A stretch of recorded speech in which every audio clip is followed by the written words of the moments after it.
Euzu billahi mineşşeytanirracim. Bismillahirrahmanirrahim. Elhamdülillah ve salatu ve selamu ala Resulillah. Değerli arkadaşlar, Muhammed Ali Es-Sabuni'nin Et-Tefsirul Vadihul Muyesser adlı eserinden Fatiha ve Amme cüzü tefsirinin 11. dersini yapmak üzere birlikteyiz. Geldiğimiz yer tefsiru sureti Abese. Abese suresi tefsiri. Bu sure-i celile Mekki'dir. Mekke'de nazil olmuş. 42 ayettir. Konu itibariyle başlangıçta İslam daveti karşısında, İslam davetinin muhatapları olarak bütün insanların eşit olduğu üzerinde durur hassasiyetle. Yok elit sınıf, yok düşük sınıf, orta sınıf diye bir şey yok. Herkes Allah'ın o semavi terazisinde, ilahi terazisinde herkes eşittir. Bu nokta üzerinde hassasiyetle durur. Arzi, beşeri teraziyi bu konuda devre dışı bırakır ve peygamberi ciddi manada uyarır bu konuda. İkinci bölümü bir takım kevni sahnelerden, yani Allah'ın kainattaki kudret delillerinden bahseder. Sonunda da ahiret sahnesine yer verir. O ahiret, kıyamet ve mahşer meydanında kardeşin kardeşten, en yakınların birbirlerinden kaçacağı, herkesin başından aşkın bir derdinin bulunacağı konusu üzerinde durur. Bir kıyamet sahnesi gözümüzün önüne serer. Bu şekilde kısaca malumat verdikten sonra Sure-i Celile'yi okuyalım. Önce 3-4 ayetin mealini verelim. Ardından tefsirimizden bunların izahını arz edelim. Estaizu billah, bismillahirrahmanirrahim. Abese ve tevella en câehul a'ma ve ma yudrike leallehu yezzekka ev yezzekkeru fetenfa'ahu zikra. Amma men istagna feente lehu tasadda ve ma aleyke alla yezzekka. Abese, yüzünü ekşitti, surat astı. Ve tevella, ve başka tarafa döndü. Yüzünü başka tarafa çevirdi. En câehul a'ma, ona bir görmeyen biri, yani a'ma geldi diye, bir görme engelli geldi diye. Ve ma yudrike leallehu yezzekka. Ne bilirsin? Belki o aranırdı. Belki o maddi manevi temizlenirdi. Şirkten, günahlardan, yani olumsuzluklardan tamamen arınırdı. Ev yezzekkeru fetenfa'ahu zikra. Yahut da öğüt alır, nasihat alır. Fetenfa'ahu zikra. O öğüt, o nasihat ona fayda verirdi. Amma men istagna fe ente lehu tasadda.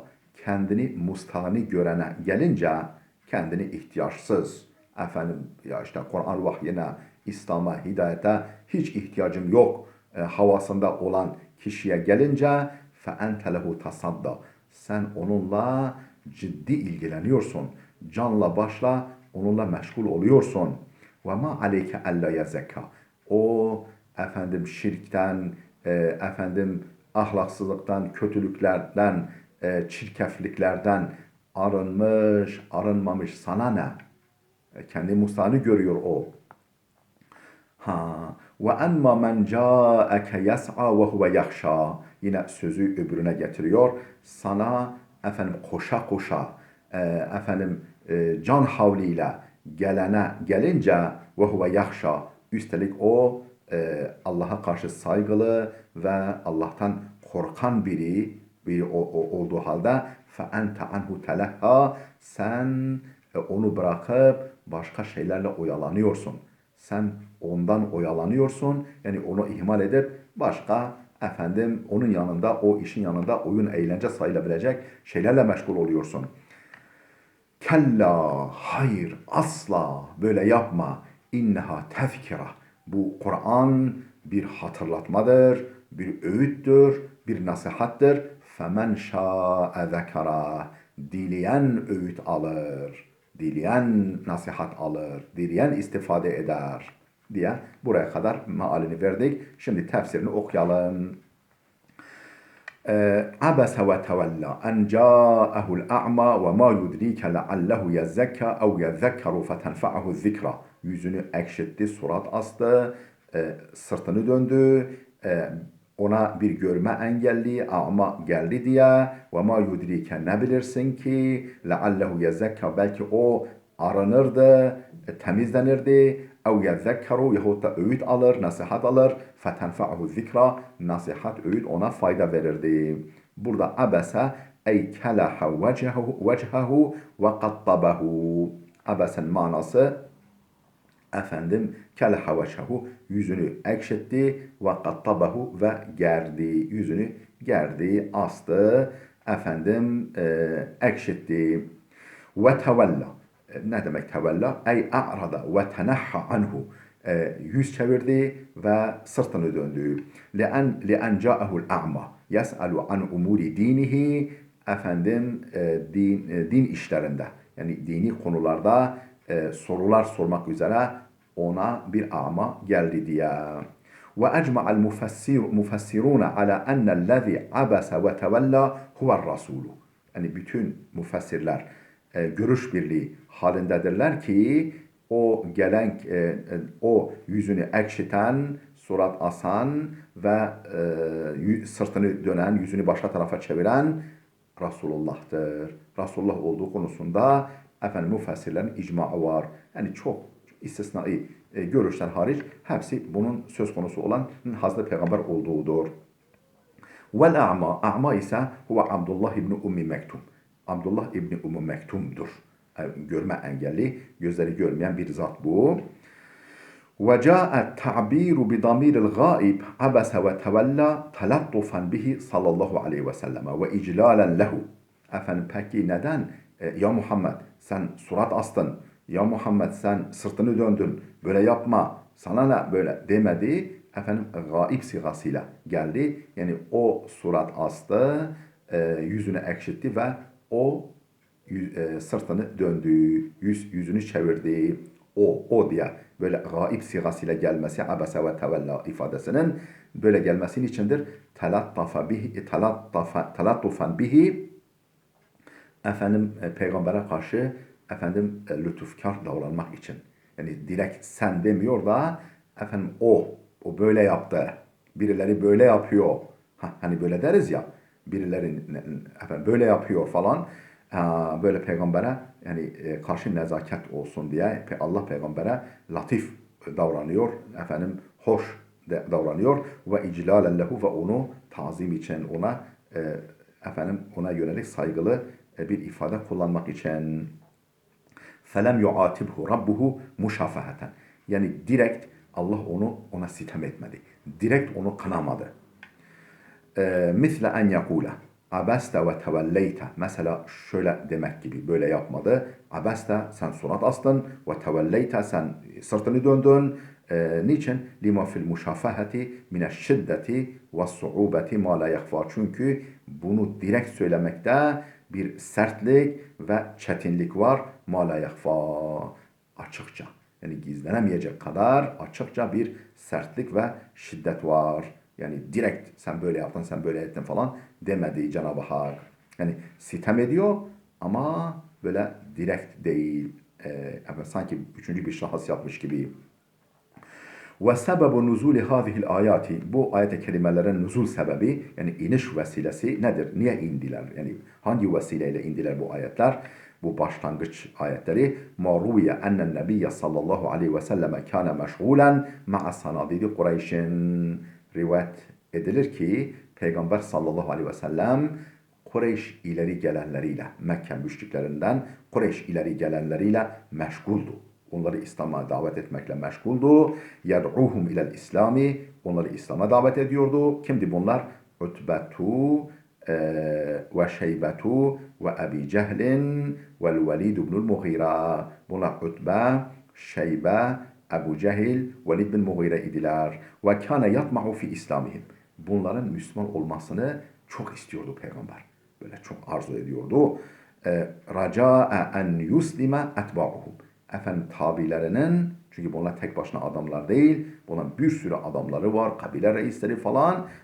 Yani tabilerinin, yani onlara tabi insanların Müslüman olması ümidiyle, yani bunlar Müslüman gelse efendim öbürleri de peşinden gelirler ümidiyle. فَبَيْنَمَا هُوَ مُشْتَغِلٌ بِمَنْ عِنْدَهُ مِنْ وُجُوهِ قُرَيْشٍ اِذْ جَاءَهُ اِبْنُ اُمِّ مَكْتُمْ الْاَعْمَى فَبَيْنَمَا هُوَ مُشْتَغِلٌ بِمَنْ عِنْدَهُ مِنْ وُجُوهِ قُرَيْشٍ. Bu Kureyş ileri gelenlerinden yanındakilerle peygamber meşgulken اِذْ جَاءَهُ اِبْنُ اُمِّ مَكْتُمْ, o arada İbn Ümmü Mektum geldi. El-A'ma, görme engelli, a'ma olan İbn Ümmü Mektum geldi. Fekale ya Resulallah erşidni ve allimni mimma allemekallah. Dedi ki ya Resulallah, ey Allah'ın elçisi, erşidni, beni irşad et, bana yol göster. Ve allimni mimma allemekallah, ve Allah'ın sana öğrettiklerinden bana da öğret. Yani bana dini daha fazla öğret, dinimi öğret. وَكَرَّرَ ذَٰلِكَ وَهُوَ لَا يَعْلَمُ أَنَّ الرَّسُولَ مَشْغُولٌ مَعَ الْقَوْمِ. Efendim bunu tekrar etti. Peygamber böyle direkt hemen cevap vermeyince, bunu çünkü bir de görmüyor, bunu tekrar etti. وَهُوَ لَا يَعْلَمُ أَنَّ الرَّسُولَ مَشْغُولٌ مَعَ الْقَوْمِ. Peygamber sallallahu aleyhi ve sellemin o insanlarla meşgul olduğunu bilmiyordu. فَكَرِهَ الرَّسُولُ مَجِيئَهُ. Peygamber aleyhisselam onun gelişinden hoşlanmadı. Onun gelişinden hoşlanmadı. Ve abasa, yüzünü ekşitti. Ve a'rada anhu, yüzünü başka tarafa döndü. Ve kâle fi nefsihi, içinden şöyle geçirdi Peygamber. Yakulu haulay, bu adamlar diyecekler ki innema etba'uhul umyanu ve sefeletu vel abidu. Bu adamlar diyecektir ki bak, peygambere tabi olanlar, peygamberin adamları, efendim körler, efendim aşağı sınıfa ait kimseler, vel abidu, köleler. Muhammed'in adamları bunlar. Yani biz buna tabi olamayız çünkü ona böyle adamlar tabi oluyor derler diye düşündü. İçine böyle geçirdi. فَعَبَسَ فِي وَجْهِهِ وَاَقْبَلَ عَلَى الْقَوْمِ يُكَلِّمُهُمْ. Efendim ona karşı yüzünü ekşitti. وَاَقْبَلَ عَلَى الْقَوْمِ يُكَلِّمُهُمْ. Ve oradaki adamlara, ileri gelenlere yönelip konuşmaya devam etti. فَاَنْزَلَ اللّٰهُ الْآيَاتِ. Allah bu ayetleri bunun üzerine indirdi. Abese ve tevella, surat astı, yüzünü ekşitti ve yüzünü çevirdi. En ca'ahul a'ma, ona a'ma geldi diye, yanına a'ma geldi diye. Fekâne sallallahu aleyhi ve selleme ba'de zâlike yukrimuhu idâ ca'ahu. Hazreti Peygamber sallallahu aleyhi ve sellem o günden sonra bundan böyle efendim yanına geldiğinde o a'mazat Abdullah ibn Mektum ona saygı gösterir, değer verir ve ona şöyle derdi. Merhaben bimen atebeni fihi Rabbi. Efendim hoş geldi. Ey Allah'ın kendisi için bana sitem ettiği, bana hitap ettiği, efendim beni kınadığı zat. Hoş geldin, sefa geldin. Böyle ona bir büyük önem verirdi. Çünkü Cenab-ı Hak o sebeple ona sitem etti. وَاسْتَخْلَفَهُ عَلَى الْمَد۪ينَةِ مَرَّتَيْنِ. Efendim Medine'de Peygamber aleyhisselam onu 2 defa kendine vekil bıraktı. Hani yani cihada gidiyor, sefere gidiyor Peygamber. Ama olmasına rağmen onu Medine'de kendine, yani efendim yönetici olarak Medine'yi yönetmek için bıraktı. Bu kadar değer veriyor. Yani görme engelli efendim Peygamberin tutumunda, yani daha doğrusu İslam'da, Kur'an'da ve tabi Peygamberin de tutumunda yok şu a'madır, yok şu diyelim ki köle asıllıdır, yok şu fakirdir. Böyle bir durum yok. Yani semanın terazisi bu. Allah'ın me'yarı bu. Efendim yani bir anlık olsa Peygamberin uyguladığı şey efendim arzi bir teraziydi, beşeri bir teraziydi ve Allah hemen müdahale etti ve anında düzeltti. Efendim ثُمَّ قَالَ تَعَالَى. Sonra şöyle buyurdu. Daha doğrusu وَكَانَ مِنَ الْمُهَاجِرِينَ الْاَوَّلِينَ. Bu ilk muhacirlerdendi. Yani ve kâne minel muhacirinel evvelin. İlk muhacirlerden. Yani Mekke'den Medine ilk hicret edenlerden idi bu Abdullah İbni Mektum, İbni Ümmü Mektum. Efendim, ثُمَّ قَالَ Teala, sonra Allah Teala şöyle buyurdu. وَمَا يُدْرِيكَ لَعَلَّهُ يَزَّكَّى. Ne bilirsin? Belki o aranırdı. Ey وَمَا يُعْلِمُكَ وَيُخْبِرُكَ لَعَلَّ هَذَا الْأَعْمَى الَّذِي عَبَسْتَ فِي وَجْهِهِ يَتَطَهَّرُ مِنْ ذُنُوبِهِ بِمَا يَتَلَقَّاهُ مِنْكَ مِنَ الْعِلْمِ وَالْمَعْرِفَةِ. Ey yani وَمَا يُعْلِمُكَ. Nereden bilirsin? وَيُخْبِرُكَ. Nereden haberin olsun? لَعَلَّ هَذَا الْأَعْمَى. Belki de bu a'ma zat, bu görme engelli zat, ellezi abeste fi vecihi, efendim yüzünü, ona karşı yüzünü ekşittiğim bu zat, belki de yatataharu min zunubihi, günahlarından aranırdı. Bima yetelakkahu min kemlel ilmi vel ma'rifeti, senden alacağı, senden öğreneceği ilim ve marifetle belki günahlarından arınırdı. Ev yezzekkeru fetenfa'hu zikra, yahut da öğüt alır, nasihat alır ve bu nasihat, öğüt ona fayda verirdi. Ey yentefi'u bima yesma'uhu minen nasaihi vel irşad vel irşadat, yani dinleyeceği, senden duyacağı nasihat ve irşatlardan istifade ederdi. Fetenfa'uhul mev'izatu, o öğüt, nasihat ona yarar sağlardı. Ve yesteniru kalbuhu bi nuril iman, iman nuruyla onun kalbi daha bir nurlanırdı. Daha bir nurlanırdı iman kalbiyle, iman nuruyla onun kalbi. Amma men istagna, kendini ihtiyaçsız görenlere gelince, o adamlara gelince, fe ente lehu tasadda, sen onunla, yani o gibi adamlarla canla başla meşgul oluyorsun. Bütün ciddiyetine meşgul oluyorsun. Ey amma men kana ganiyen bil mal, efendim malıyla kendini mustahni görene, benim malım var, ben zenginim diye kendi bir şey sanana gelince, ve a'rada anillahi vel iman, Allah'tan ve imandan yüz çevirene gelince, fe ente tetearradu lehu, sen onunla meşgul oluyorsun ve tehtemmu bi şe'nihi, ona özen gösteriyorsun, önem veriyorsun ve tuzgili kelamihi, sözlerini dinliyorsun. Onun sözüne kulak veriyorsun. Bu olacak şey değil. Dinde bu yok. Benim ölçüm değil diyor Cenab-ı Hak bu konuda.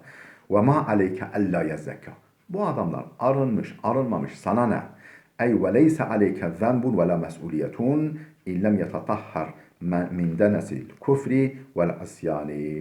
Efendim, ey ve leyse aleyke zenbun. Senin bir sorumluluğun, bir suçun, bir yükümlülüğün yok ki illem yetatahhar, şayet temizlenmezse bu adam, bu adamlar, bu gibi adamlar min denesil kufri, küfrün kirinden, vel isyan, küfür ve isyanın, nankörlük, inkar ve isyanın çirkefliğinden, pisliğinden arınmasa sana ne? Senin bir mesuliyetin yok.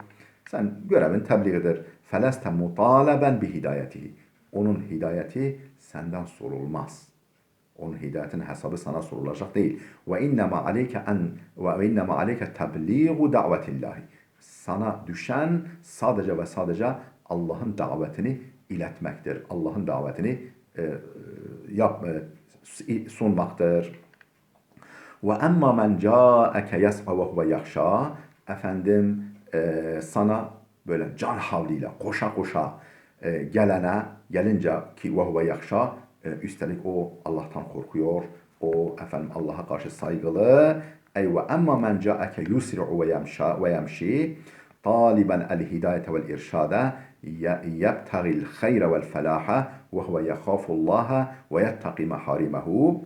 Ey yani ve emma men ca'ake yusri'u ve yemşi, efendim hızla yürüye o haliyle yürüyerek sana gelince taliben el hidayet vel irşada, hidayet ve irşad arzulayarak, hidayet ve irşad talep ederek, yebtagil hayre vel felaha, efendim hayır ve kurtuluş isteyerek ki ve huve yekhafullaha teala, üstelik Allah'tan korkuyor bu zat ve yettaki maharimehu, Allah'ın yasaklarından çekiniyor, sakınıyor. Buna gelince fe ente anhu telehha, sen onu bırakıp bir şeylerle oyalanıyorsun. Bakınız, halbuki ciddi bir şeyle meşgul ama Cenab-ı Hak o kişiyi, o yani amayı ihmal edip çok daha büyük, çok daha önemli işle meşgul olmasını bile oyun ve eğlence gibi kabul ediyor. Oyalanma. Sen boş işlerle oyalanıyorsun. Yani olmadık işlerle meşgul oluyorsun. فَاَنْتَ عَنْهُ تَلَهَا Sen onu bırakıp başka şeylerle oyalanıyorsun. Ey فَاَنْتَ تَتَشَاغَلُ عَنْهُ وَتُعْرِضُ عَنْ سَمَاعِ كَلَامِهِ Yani sen onu ihmal ediyorsun, onunla meşgul olmayı bir tarafa bırakıyorsun. وَتُعْرِضُ عَنْ سَمَاعِ كَلَامِهِ Sözünü dinlemekten yüz çeviriyorsun. تَوَدُّدًا لِأَهْلِ الْغِنَى وَالْجَاهِ لِجَلْبِهِمْ اِلَى الْاِسْلَامِ Efendim o zenginlik ve makam sahibi, mal ve makam sahibi kimselere kendini sevdirmek için, onlarda sempati uyandırmak için, licelbihim ilel İslam, efendim onları İslam'a çekmek amacıyla, arzusuyla bunu yapıyorsun.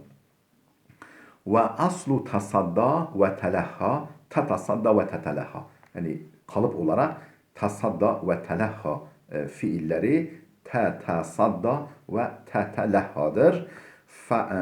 Fi'lun mudari'un huzifet minhu ihdat ta'ayn littahfif. Yani söylem hafifliği, söylem kolaylığı için efendim iki ta'dan birisi atılmış muzari fiildir. Geniş zaman fiilidir.